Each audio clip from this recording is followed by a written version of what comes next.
नमस्कार मंडळी.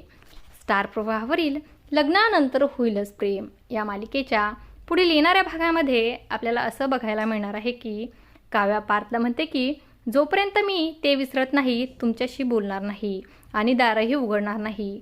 खड्ड्यात गेलं तुमचं व्हॅलेंटाईन डे असं म्हणत काव्या आता दार लावून घेते. तर पार्थ तिला समजवण्याचा प्रयत्न करत असतो. तर इकडे आपण पाहतो कॅफेमध्ये धनंजय पोहोचलेला असतो. नंदिनीला म्हणतो की या फालतू माणसासोबत राहण्याची तुला काहीही गरज नाही आहे.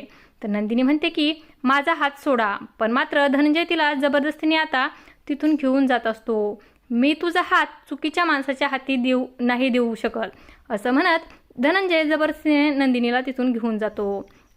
कॅफेतले सगळे लोक आता त्यांच्याकडे पाहू लागतात. तर जीवाला पुन्हा वाईट वाटत असतं की नंदिनीने प्रेमासाठी यावेळीही स्टँड घेतला नाही. तिचे बाबा तिला जबरदस्तीने घेऊन गेले, पण मात्र नंदिनी काहीच करू शकली नाही. त्या जीवा असा विचार करतो की जर नंदिनी तिच्याच प्रेमासाठी उभी राहू शकत नाही तर मी स्वीकारलं तरी तिचे बाबा तिला घेऊन जातील. असं काही या भागामध्ये आपल्याला बघायला मिळणार आहे.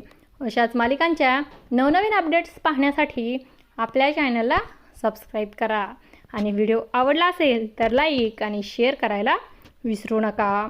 धन्यवाद.